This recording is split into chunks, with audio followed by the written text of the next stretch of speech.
Hey you there, thank you for watching, and welcome to Forge Lines Forever. Today I have a 4v4 custom match here on the most amazing Neuroxis map generator.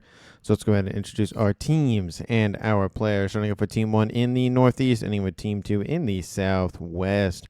Starting off with Team 1 Southern player, then going northward we have in Ruby Red, Team 1's Amon Ra. He is a Seraphim. He is a 1700. To his north we have in Snow White, the Aeon player of Vindex. He is an 1800, the highest rated player on Team 1. To his north, we have in Glow in the Dark Green, it is the Aeon player of Quiet Storm. He is a 1700. And last but not least, for Team 1, we have in Lightest Red Pink, Lully-chan. He is a UEF as a 1500. So for Team 1 side of the map, they have 2 Aeons, 1 UEF, 1 Seraphim, no Cybrins for Team 1. Starting off with Team 2's Eastern player, then going westward, we have an Amethyst Purple, the Seraphim player of Sir Traylon, if I can say his name right. He is a 1700 in Amethyst Purple. To his west, we have in Rust, the Cyber player of Battlefront. He is a 2000 rated player, the highest rated player on Team 2 and in the game overall. To his southwest, we have in the Rigard Air slot here for Team 2, it is Zigster as a UEF. He is in Tropical Ocean Blue as a 1400. And north of him, we have in Batman Gray Machine Bellatrix. He is an Aeon. He is a 1600. So for Team 2 side of the map, they have 1 of each of the factions. That's it. This is a 4v4. That's the minimum / maximum they can have of 1 of each. So that's just how their lineup ends up being. The only Cybern, of course, is on Team 2. And taking a look at the game in the mass department, taking a look at the reclaim, of course, currently sitting at 23,000 mass in reclaim, which makes it just slightly under 3,000 mass per player. And the max count for this map is pretty high. There is, for Team 1 side of the map, a nice little, essentially a player position, but a 4-star position or quad max with a nice little hydrocarbon there. And then they have another one further towards the middle to grab. So it looks like both of those are going to go to Quiet Storm. Nothing really in the southeast besides a dual mech that is in the middle of the map. So no one's really going to share that position. It's just going to go to somebody on one team or the other. And besides that, there's really just a lot of one-off mechs is kind of really far spread out. I mean, this one right here, I mean, it's a little bit too far away to count as a 5-star max, but again, it's only going to go to 1 player anyway, so is it really? That kind of thing. It's going to be a lot of, like I said, one-off mixes, but there are some definite points of interest. There is, of course, a nice little, not alleyway here, but just kind of an isolated upper plateau land area. Essentially, these 2 points are going to be heavily bombarded with units on the land department, just because that's really the only entryway to the other side of the map for these 2 players. We already have some action down the middle, which is the main causeway of the map, with a little bit, again, another kind of weird alleyway in land. I don't know why the map generator for some reason really likes alleyways, but for some reason it does today. And then there is a nice sized pond down here in the southeast, which Team 1 already has some nice little naval factories online. It does look like transports dropped off. Some engineers got a Team 1 facility online, but gets denied by a decent amount of Zooey. So that position was nice to see, but gets denied. Not necessarily immediately, but pretty much immediately. We do see, in terms of the comms, is going to be a 1v1 down the middle here with, I mean, it was looking like a 1v1 down here as well, but, oh no, he's right here. Okay, he's just hiding in the mexes between Quiet Storm and Machine Bellatrix. We do see the Rigard Airslot player for Team 2 is running around a little bit, but not pushing in one way or the other. Team 1's Rigard Airslot player of Lully-chan just sitting in the base going for, of course, his upgrades. And then in the east, we have both of the naval players, maybe pseudo-land players kind of thing, hanging out in the bases. So really only 4 of the 8 players have really left their main base, and with another player kind of running around doing whatever he's doing. So we'll see hopefully some calm-on-calm action here shortly. I don't really know if they'll fully engage. This is almost a 20 by 20, so it does take a while to move units and comms across the map, especially for the rearguard airsoft players, so it's going to just be one of those slower games. But Team 1 has locked Team 2 out of Navy, at least over here. You could put a naval facility somewhere else, maybe up here, but is it really worth it up there? So that's going to be really nice for Team 1 that can get some cruisers online and stop bombarding Team 2's Sir Traylin's position. He does have T2 air online. Maybe he'll go straight for T3 and assist in the air department. I mean, he's already locked out of Navy. Might as well help out in a different way other than that. Especially he could get some strap bombers or something to just take out the facilities, or even try to go after the comm. We do see a drop is inbound, though, from Team 1's Amon-Ra going after this position here for Sir Traylin. He does drop it in the middle of a couple of mexes, so that mex will go down almost immediately. And engineers on the spot going to hopefully reclaim and curtail this incoming aggression. The Pigeons are definitely going to be a main target if he can go after them. But there are some T2 PD being established, and most of those most of those Zui get taken out quite quickly. So that is nice for Team 2's Sir Traylin. But again, he does lose 2 T2 mexes. That's 12 mass a second. So was the drop worth it? I'd say it was. And that makes him focus a little bit more on defense rather than going after upgrades. So, a little bit of a delay is nothing too worrisome. T2 upgrade is done for Team 1's Amon-Ra as well. In the north, we have Machine Bellatrix going after Quiet Storm. I think this is the first come-on-come action of the game, if I'm not mistaken. Team 1 PD spammed up very quickly here from Machine Bellatrix, and now Quiet Storm is suffering a lot in the hit point count. Same with Machine Bellatrix, but again, it's T2 versus speed only for Quiet Storm. Both Aeons not going for any range upgrades, coincidentally enough, which is very weird considering that's what Aeons usually go for, but that's just me thinking it's a little weird. Not too super weird, just a little bit. We do see that Bellatrix is actually sending his forces around this way as well. So again, Team 1 has to defend from this side and from the main egress point as well, so it's just double duty constantly.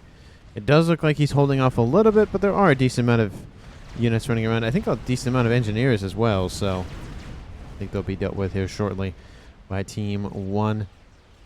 Rearguard air slot does have T3 online for Team 1 and for Team 2, and they are expanding as we speak in the air department, so definitely on par with those players going for T3 air. Team 2's other player has not gone for T3 air as of yet, but does have T2, same with his opponent in the water. But of course his opponent has the Navy, and the cruisers are now online, so not a good day here for Team 2's coastline player. Of course, those cruisers are going to pump out some AA and destroy those Volthus very quickly. We do see land incursions have now started once again here for Vindex. Vindex facing off against a nice little tickle cannon emplacement. Battlefront has T2 online. We do see Vindex is underneath some shield coverage, and he has shield on board himself with advanced range and speed on board. That is an Aeon sniper commander if I've ever seen one. And I like the fact that he not only has his own personal shield, but has an asylum to assist him as well. I love that dual combo. It protects him from not taking some direct fire damage for a little bit and can get him in a better position. T3 land online for Battlefront. He does have some loyalists in the mix. I'm assuming he'll get some bricks online shortly just to augment those forces. And again, those EMP weapons are very nice to have. Unfortunately, looks like Battlefront's position is being hammered by some missile fire from the northeast. Yep, there are some even songs over there. Battlefront does have T2 on board, so he's definitely outmatched in terms of the firepower on board the comm for Vindex.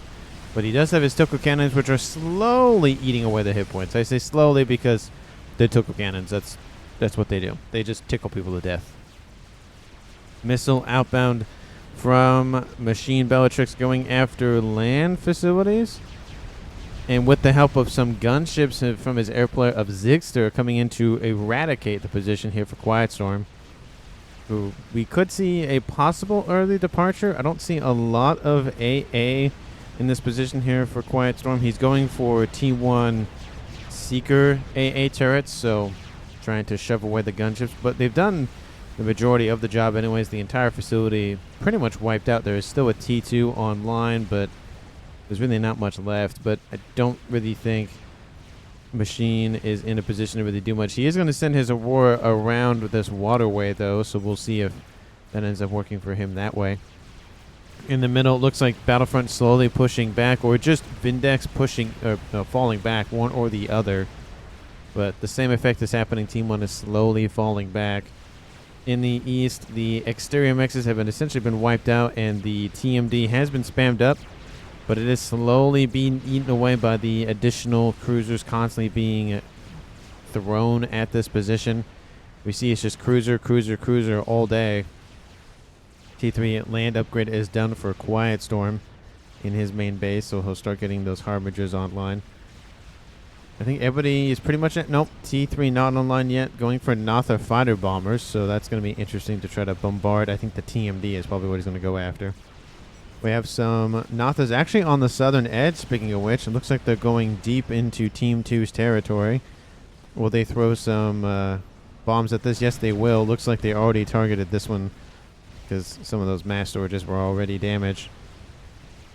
That's going to be a little disheartening. Team 2's beach slash coast slash whatever position you want to call this will lose a T3 mech. That's going to hurt. And that engineer, will he take a hit? No, he's going to be fine for now. So they're just going to leave the civilians alone, at least for the time being. There are some ASFs inbound to assist, and they will get shot down, those Nothas. But, you know, the damage was done, and definitely a nice grab here by Team 1's Amon-Ra. We do see in the north a couple of gunships assist going after the Team 1 naval facility that I didn't even notice till now. But it doesn't really matter because it's gone anyway. And the hover spam did end up making a huge, huge contribution here, pushing Team 1 back. And now we have a nice little T3 gunship coming in to slowly eat away the remaining forces here for Quiet Storm in the northwest. And it will give a lot of room for Machine Bellatrix to work in there. And of course, he can always go for other things in his main base. He has a lot of territory under his control and has a lot of buffer zone as well if he wants to build something in his main base. Again, those cruisers are just getting to lethal levels. We do see Amon-Ra currently sitting at 7 of them. Those things, man, they are just pumping out missiles. Team 1's Battlefront underneath heavy bombardment. Those shields are not going to hold for much longer. He's getting a lot of zappers online, but I don't think it's going to be enough. He needs to get his loyalists in here to start redirecting some of the missile fire. And the shields are down. It's only going to be a matter of time before all the TMD are wiped out. They're working overtime, those zappers. Hopefully they get paid at some point. And it does look like the cruisers are starting to fall back as well, at least ever so slightly. They're still in range, of course, of that base, just barely. So it's not like they're not out of combat range. But, again, they pulled back so that way nothing can just walk up to the edge and then just shoot at them. So it's a good strategy to pull back a little bit, but the only downside with that is the missiles have longer travel times, which isn't a huge deal, but the zappers do have a nice little range on board, so they're able to deal with them quite nicely. Team 1's player of Vindex now has another assailant next to him and is starting to gather his forces. Lots of Harbingers. I see a couple of bouncers, not bouncers, redeemers. I always want to say bouncers for the Aeon side of things. There are a couple of bricks in the water up here just in case somebody wants to dip their toes into water. They're going to get shot at by torpedoes. T2 Navy online in the west going for Infinity class cruisers. Maybe going to go for a nice little Exodus class next, those destroyers. There is a nice little Aurora inbound there. It's a 2-star vetted Aurora, so look at that. You don't really see one of those every day. T3 gunship sitting over to the east, having a nice little fun time over there. Don't know what he has planned for that, but, you know, something, I hope. T2 Air also online for Battlefront. So I think everybody has either T2 or T3 Air for Team 2. So that's really good to see they have some sort of fighter, bomber, gunship abilities here for Team 2. Team 1, T2 Air, T3 Air, and, of course, T3 Air. So Team 1 has one player not having air, which isn't a terrible thing to not have, because he is essentially mainly a land player. We do see he's forming some wall sections, forcing Team 2's units to engage this way, which isn't bad because they can't sneak past and go around this way to take out a nice little radar system, upgrading to T3, or take out any of the stuff over here. They have to go essentially northeast and then hook west, which might give Team 1's Quiet Storm a little bit of time. But those couple of bricks are just going to move in and do whatever they can to wreck. They're going to cause some chaos for Team 1.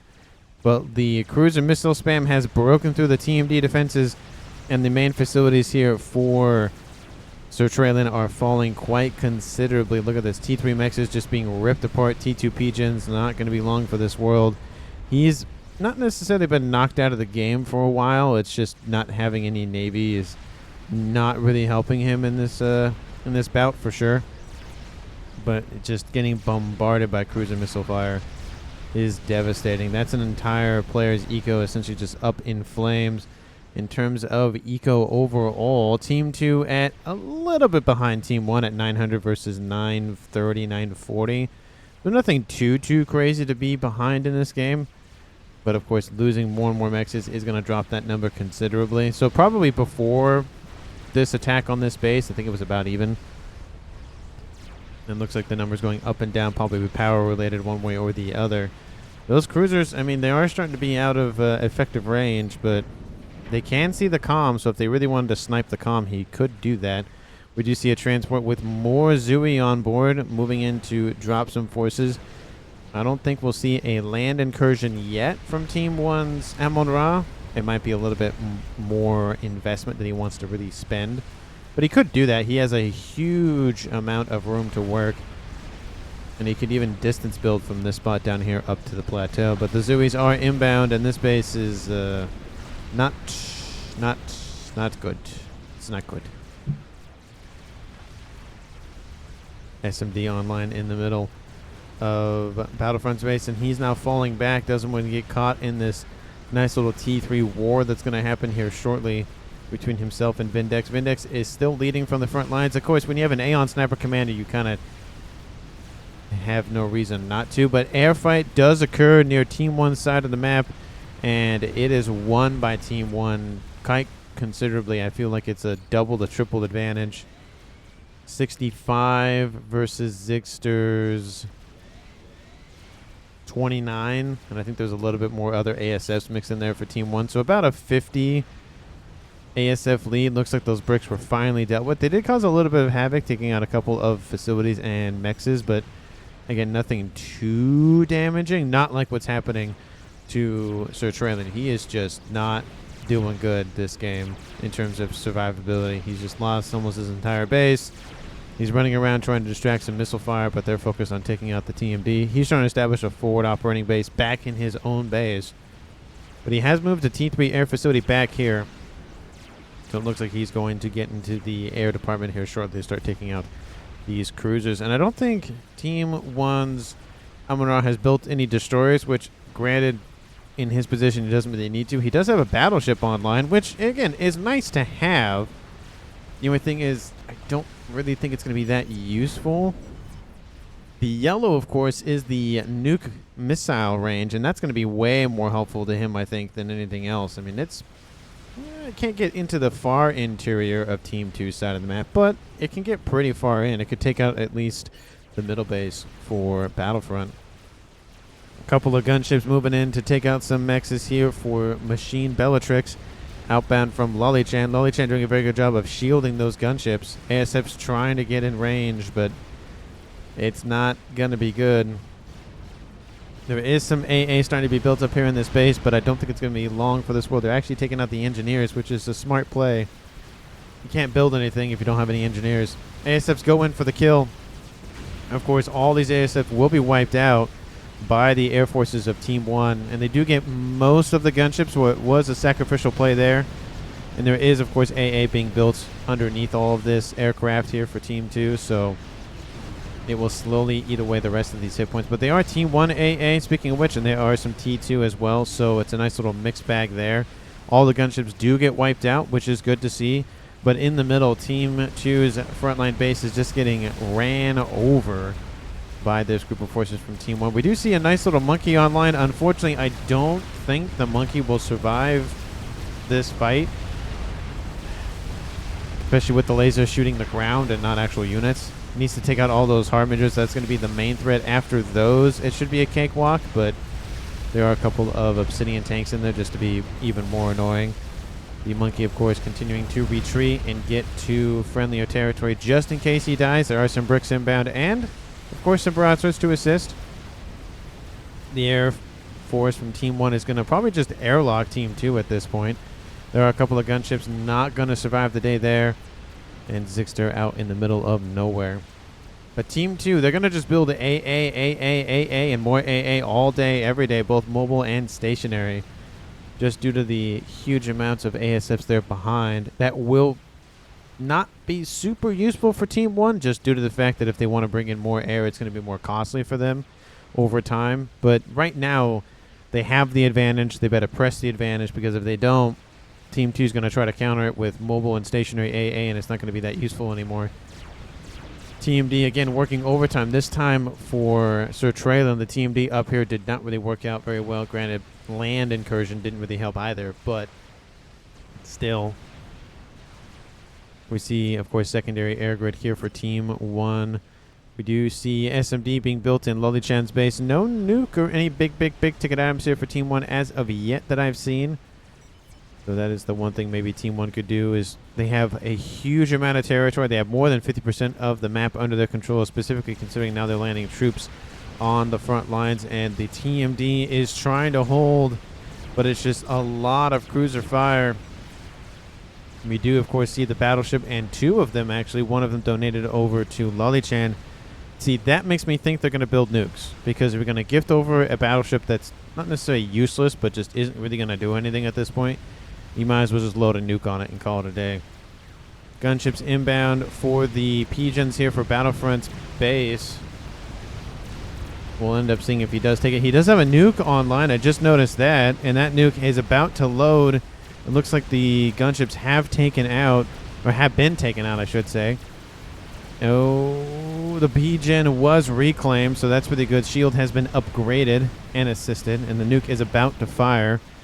But as I said earlier, all of that AA being built has slowly whittled away Team 1's air prowess. And it's just not going well. That nuke will fire. There it goes. And it is outbound. Where is it going? It's going for this base here for Vindex. It's not going further into the interior for the main air grid, but it is not loaded as of which. So that could have been a nice little grab there, but I think the land is a little bit more of concern, the ASF count. I mean, it is a little bit troubling for Team 1, but for Team 2 to look at for Team 1. But I think they don't like the land more than anything else right now. Here comes the nuke. The nuke's going to land, take out nice little Colossi being built. Kaboom! Takes out essentially the entirety of this base.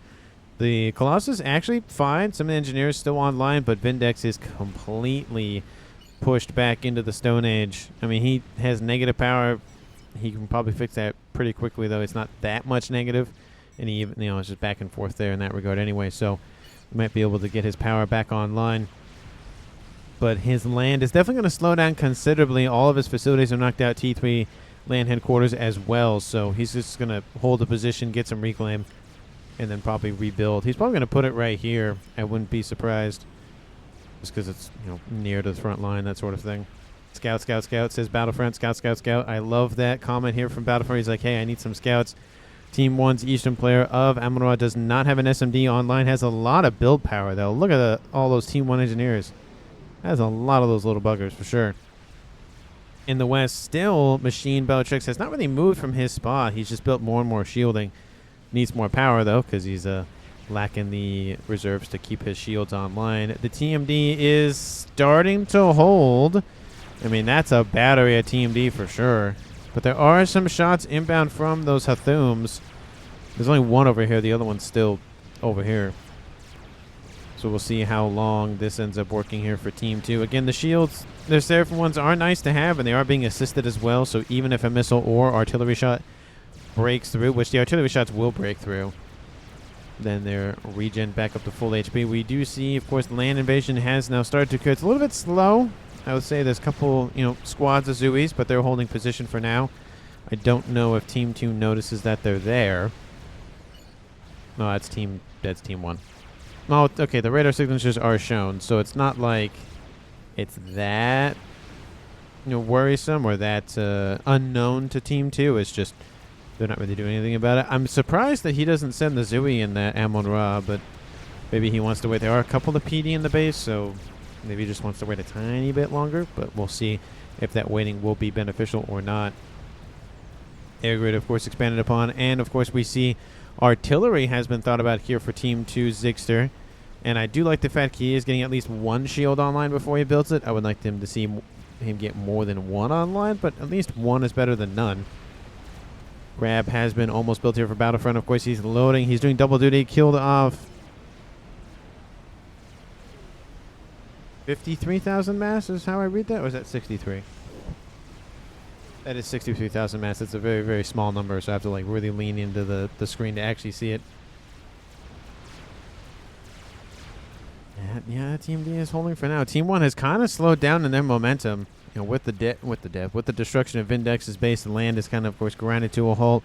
And with Team 2 building a ton of AA to counter Team 1's air advantage, kind of doesn't really help the situation here for Team 1. They need to go into other endeavors. More air grid, more air grid. It is nice to see, of course, but I think he really needs to start transitioning into other things. And usually the other things in his case would be artillery, nukes, game enders, that sort of thing. Another nuke outbound from Team 2. Central player of Battlefront going after the eastern player of Amon-Ra. His SMD has been built. It is not loaded. And that will be a nice little victory here for Team 2 as well. It won't really slow down the aggression from the cruiser side of things because they're already there. But it will take out the base and take out some eco for Team 1, so that's better than nothing. Watching that nuke sail ahead. Oh, yeah, don't put your airstrips next to the nuke. That's probably not a good idea. He does move them, so that's good to see. But here comes the nuke. Kaboom! D3 Pigeon still stands, but all of that build power is gone. D3 Air Headquarters is down. Multiple mechs is taken offline. Really going to hurt Team 1's Amon-Ra in terms of the eco department. He drops to under 200 mass a second. Still about 1.6 to 1.6 in terms of the mass generation count. Let me know down in the comments who you think is going to currently win this game. Of course, if you haven't done so already, please like the video and subscribe to the channel. And as always, thank you so much for watching. I really, really, really do appreciate it. And I will point out that past 30 minutes, no one has died. Really rare. I think that's another game I've had recently that no one has died before 30 minutes. It is nice to see. Granted, I don't know if it does. Well, to be fair, in this kind of map, it's a big map. There's only 4 players on each team. It doesn't really encourage close range fighting with comms, which is to be fair, but still no one died, which is of course way better than having people die in terms of the players being left alive and whatnot. We do see missiles outbound going after something. I don't know exactly what they're going after. No, that's artillery. It looks like missiles, but it's artillery. Another nuke outbound from Team 1 this time, and it is a battleship nuke. And that base here for Sir Traylon is it's not good here for Team 2 now. There goes Sir Traylon. Will he survive the nuke? Kaboom! He will survive the nuke. And here come the transport with no Zooey on board. That would have been a perfect time for a Zooey drop. But it gets denied. So Traylon is not feeling good. He did get some artillery online. He did take out a couple of the cruisers, coincidentally enough, but all of that PD is gone. So Traylon needs to move. The Zooey are moving in. Or he's going to receive a lot of artillery to the back of the head. He's just going to have to leave. There's no point in staying here. He has some T2 gunships online to assist him, and they're going to take out the Zooey, but he is going to lose the rest of his defenses. He will not get his main base back at this point. There's just too much incoming fire, and that nuke really took out all the support, and then the Zooeys came in and wiped the most of it out, to be fair, and then the cruisers will make sure that nothing survives in that little area of the map. That artillery piece is almost into the green here for Team 2. Team 1, again, I don't really see any big ticket items. Colossus online. 2 crabs online for Team 2, and sitting there receiving artillery fire, probably not the best idea to do. He is dropping some eggs, though, which is very rare to see. Usually you don't see him actually drop eggs. Looks like he's getting some bangers online. T2 crab egg flak. Actually, maybe that's, no, those are bouncers. Those bouncers are bangers. Why isn't it? Oh, there we go. It's bangers. Yeah, bangers. I can never remember bouncers or bangers for some reason. Which one is which? It looks like possible teeth for artillery starting here shortly here for Vindex. And nothing on the eastern edge. Just a bunch of gating in SACUs. Probably RAS, I would assume. And then there's more and more air grid, more SMDs, and then going to be PD coverage just in case of some telemasers. Artillery has been started here for Quiet Storm in the north. So Team 2 is in the lead for going for artillery first, but again, it is almost a full 20 by 20, so that artillery range is going to be limited for sure. And that artillery is just barely out of range as well. It could actually maybe strike that P-gen, but that's probably about it. Just go barely outside the range. Colossus is inbound to the west here from Quiet Storm. This base is not going to survive much longer. Trying to get some PD Oblivion PD online, but it's not going to do much. There is a battleship in the water off the coast here, this Omen, that has received some damage, but it's just, again, it's out of range. It's not really that useful. The Colossus is bearing down. There is a counter Colossus inbound with a lot of engineer support getting more PD online just in case the Colossus falls. And again, in the east, just not doing good here for Team 2. The Nuke has really brought them back in a couple of different ways. Killed off 111,000 mass, that Nuke, so it's doing a very good job. ASF fight will occur once again. I think it'll actually favor Team 2 this time, just because there's a decent amount of AA underneath. Decent amount being more than what Team 1 has. And yep, the ASF will favor Team 2, and they have an air dominance at this point. One crab is down. The second crab is down here shortly. One Colossus is down. The second one is not. Huge land win for Team 1. That will most likely fund the emissary that's going to be put right there. The trailing saying, can we just recall, essentially? I don't blame him, given the position that he's sitting in. I mean, Team 2 still has a nuke. And it looks like they have their own artillery. Didn't even notice that. Yeah, I don't really... For some reason, Battlefront some way or one way or the other is just kind of a blind spot to me. I don't know why, because I don't really notice what he's doing until it's done. Artillery done here for Team 2 in the form of Zigster as well. So 2 artilleries online for Team 2. This central one for Battlefront should be... Oh, no, it's not enough to get to that air grid, but it's close, though. So essentially the entirety of Team 1's position besides the air grid will be under their heel. That's what they hope, at least. T3 artillery gets denied for Team 1's Quiet Storm, though. And it does look like the air grid over here to the west is going to be the nice next target. Lots of torp bombers here stacking up, probably going after the battleships and whatnot in the little sliver of water. Granted, I don't think it's worth that much attention, but, you know, it is annoying one way or the other. And those cruisers, again, they're slowly becoming not as useful just because of their range.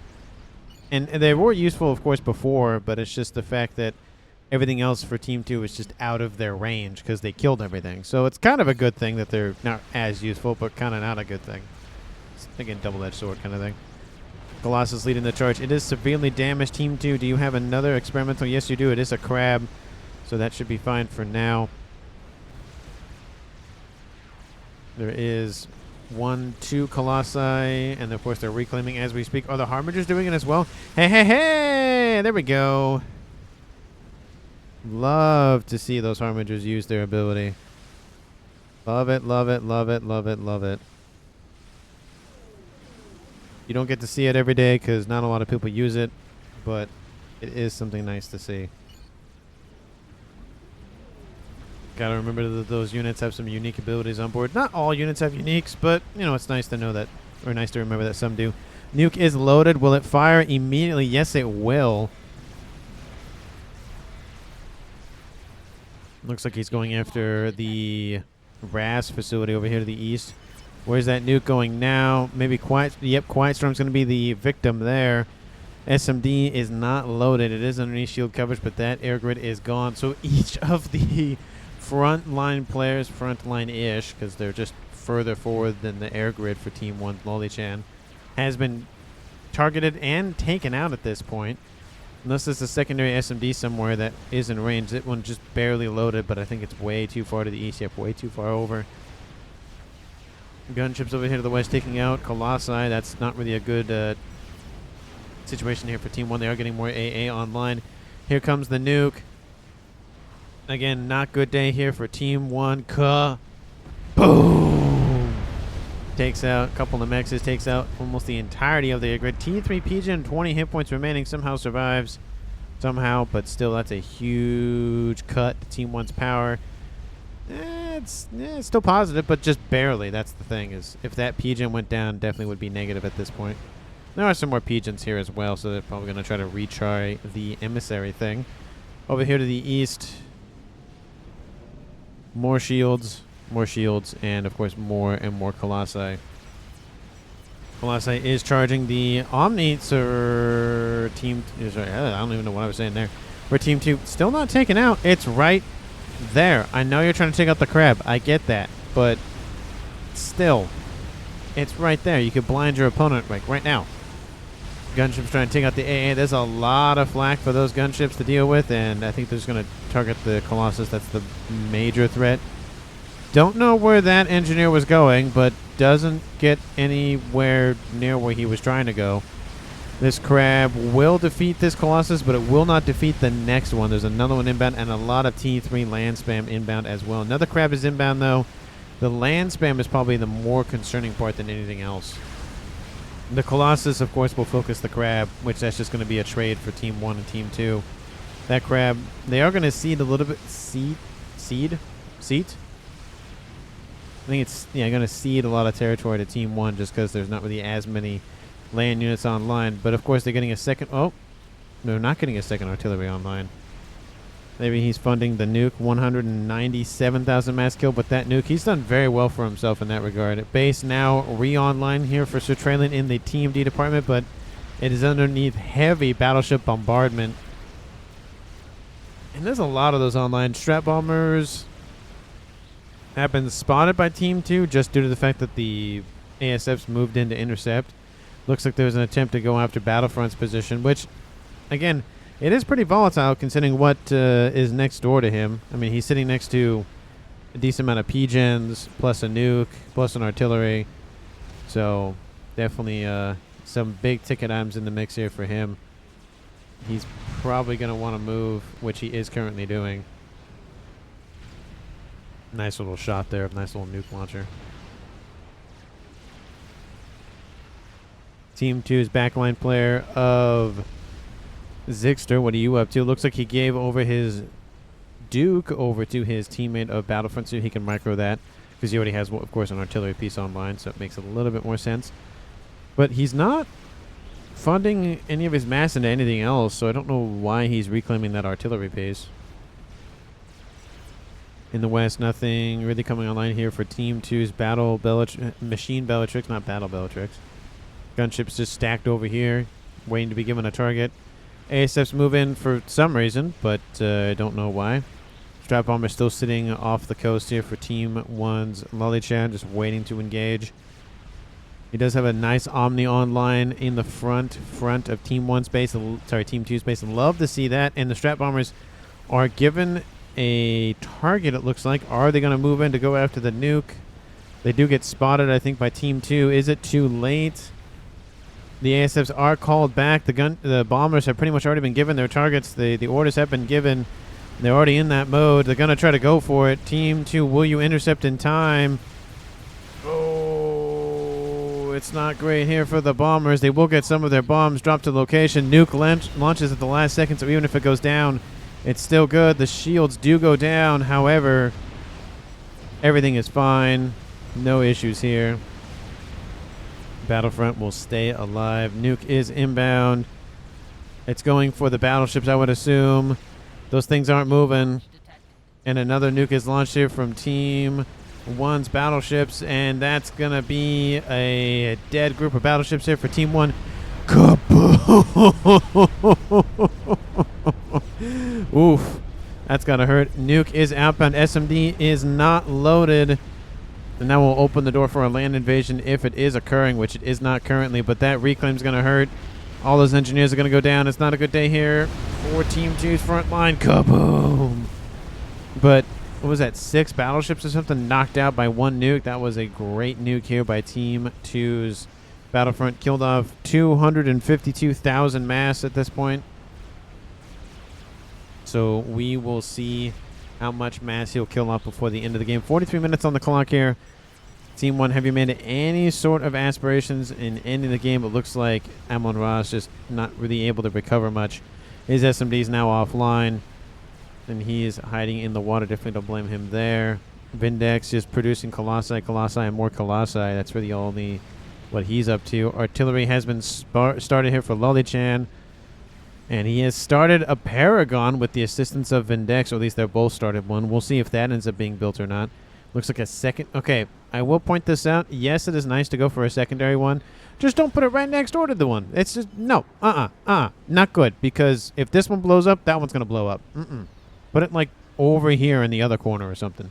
Not right next door. It is good to get a second Paragon after their first one. That is something, of course, it's actually a tip. But it's just one of those things that not really a great idea to put it right next to one another. Looks like the gunship horde from Team 2's airplane of Zixter coming in to exact some vengeance from the gunships from Team 1 earlier.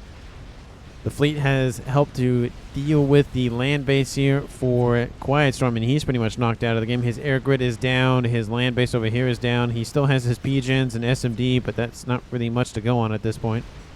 Colossus is about to go down. More Colossi being built all the time, of course, but don't really think it's going to work out for Team 1's favor. And that, again, it goes back to the whole Team 2 has had AA defenses in place for a while now because of Team 1's advantage, and Team 2 just flipped it on their heads and went, oh, we'll just use the same advantage you did, just later in the game. And there has been some AA built, of course, but not as much as Team 2 built.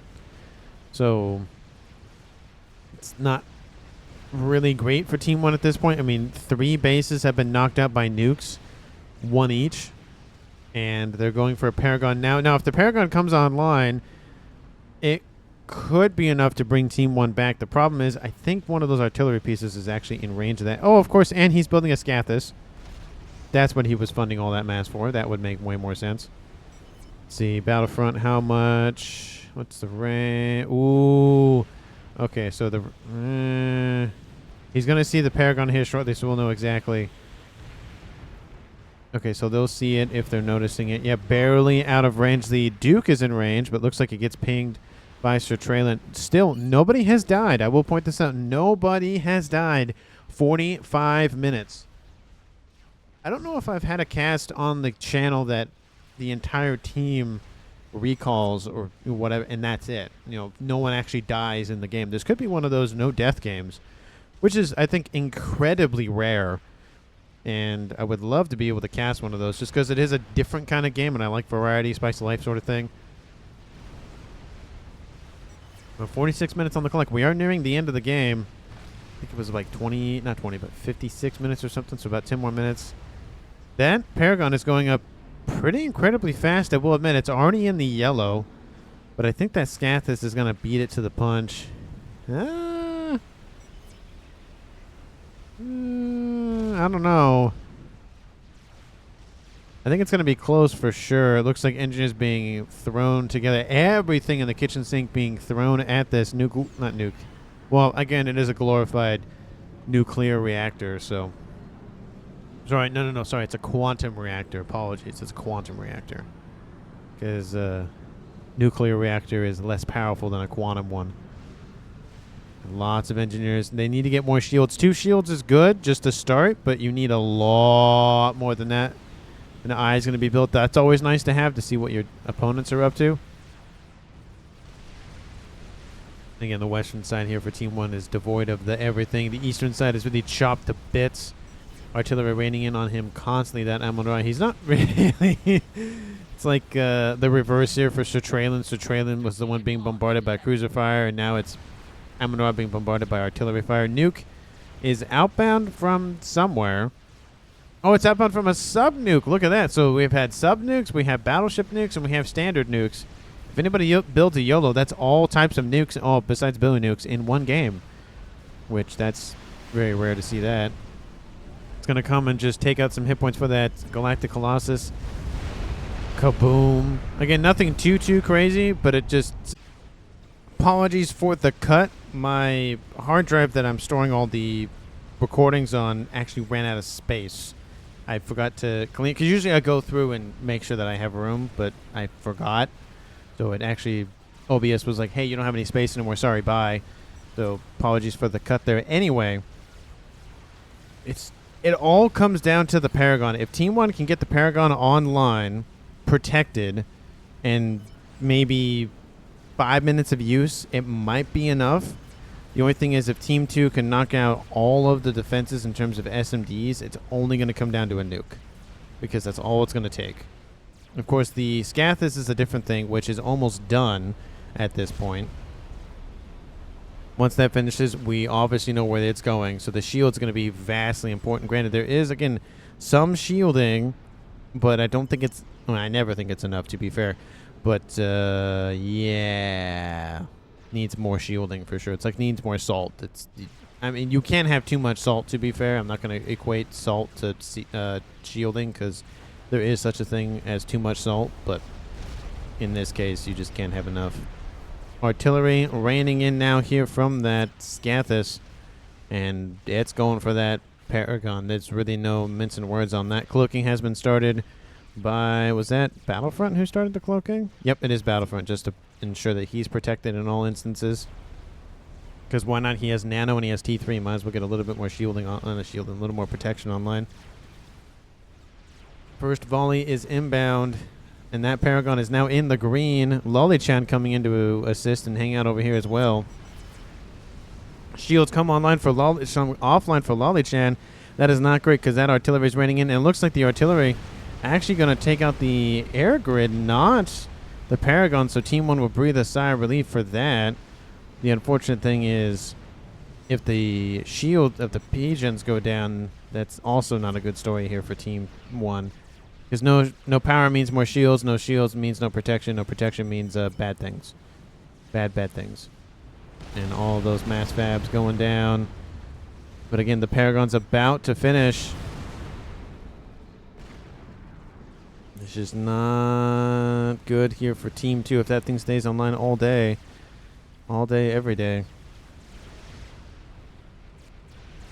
I don't know if anything else is being built in the interim.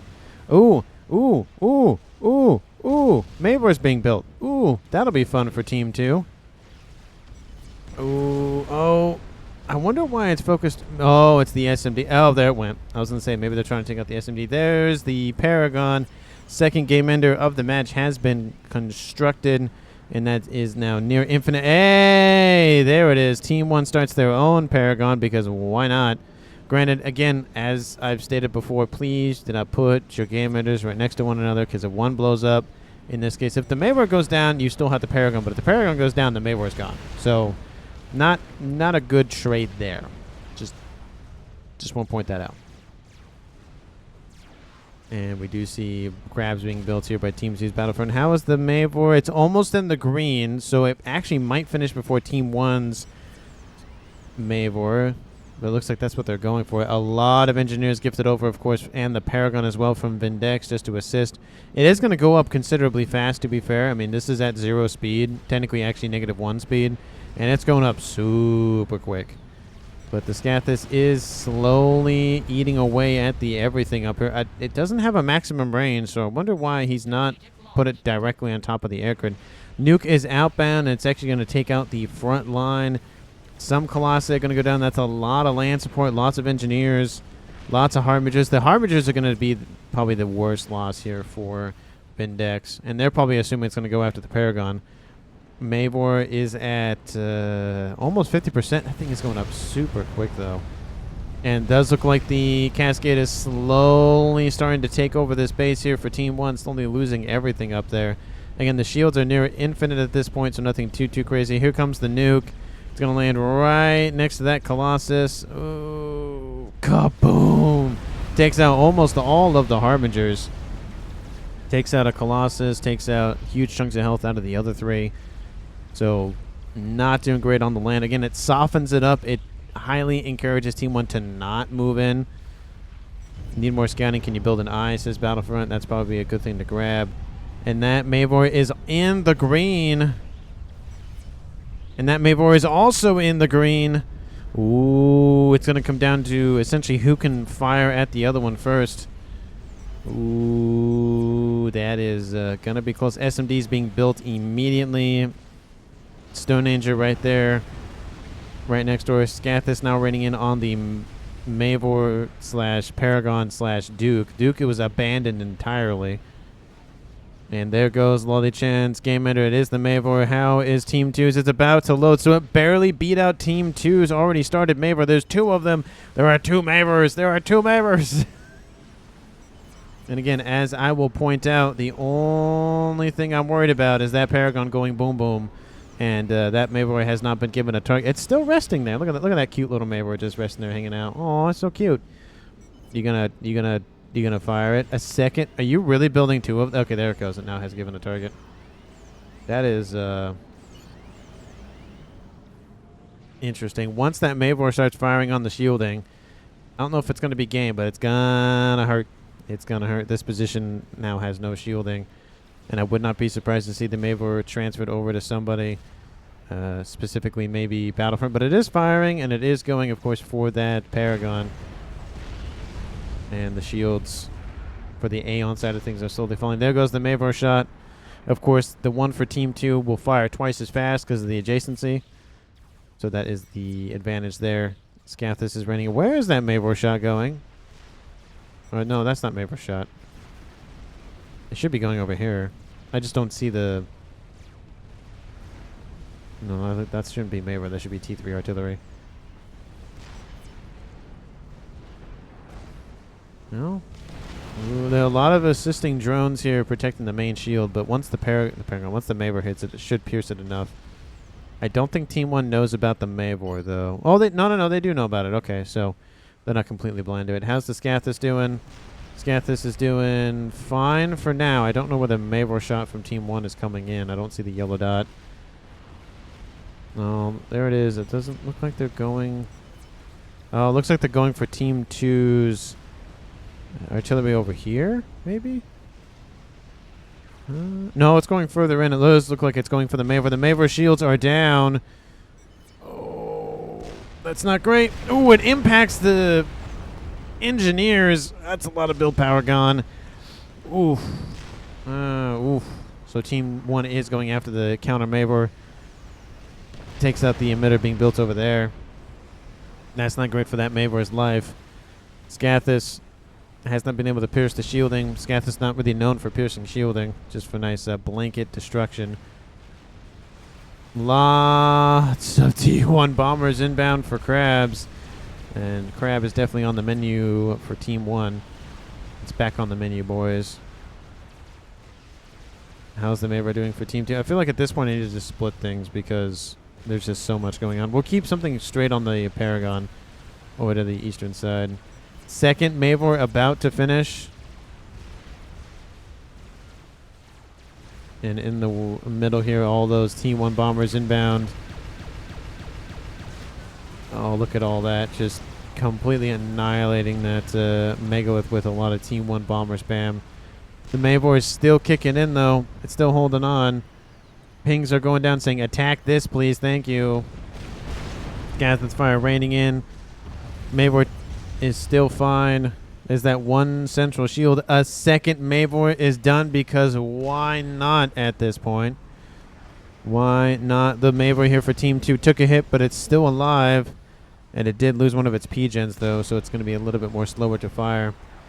Looks like the Mavor doesn't have... Oh, it's going to give it a target. So it looks like Vindex has control of the artillery, while Lolichan has control of building everything. Shields are down for this Mavor over here. One shot will do. Team 2's Mavor in. The shielding around the Paragon is down. Oh!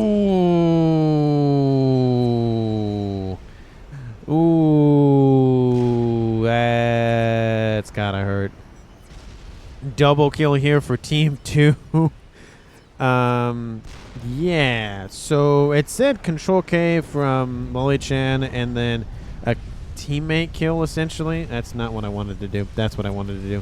Kawaii some Control Ks, leaving Amon-Ra, the last remaining player on Team 1. Oof, losing 2 Mavors plus a Paragon. That's why you don't put your Paragons or put stuff next to your Paragons, because when it goes up, it goes up. And that is not great here for Team 1. Went from a 4v4 to a 1v4 very quickly.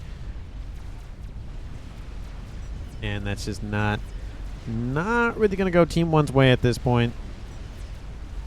Scath is raining in at, yeah, it's kind of a mop-up operation at this point. There's really no hope for Team 1 to come back in this game. Unless they have a secret Mavor Paragon, something being built in another corner of the map or something.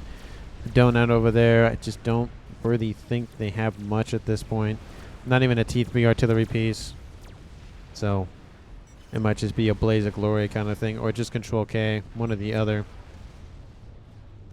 Scath is running in, taking out just all of the spam facilities down here for Amon-Ra. Again, slowly just thinning the herd out down there. He has all the mass he really wants or needs right now, but he has 1.5k mass income. 1.6k mass income, excuse me. So he has all the mass he could really need to pump stuff out, but APM plus just losing 3 players back to back to back like that. Another nuke outbound from Team 2.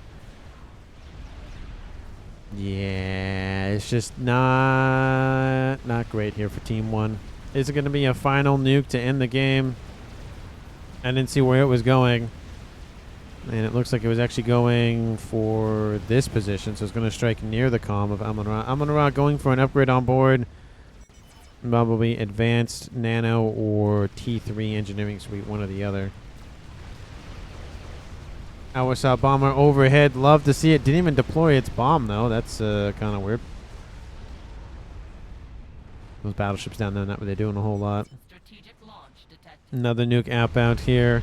Kaboom! Takes out a chunk of base here for Amon-Ra. I think that's, is that a nuke? Where is that? Oh, it's outbound from a... Did he nuke his own stuff? I think he nuked his own stuff. Is he going to kill himself with his own nuke? Huh. I mean, that's a way to go, to be fair. Yeah, that's his own nuke. Kaboom! Hey, that's a good way to go out, if any. That is the game here, folks.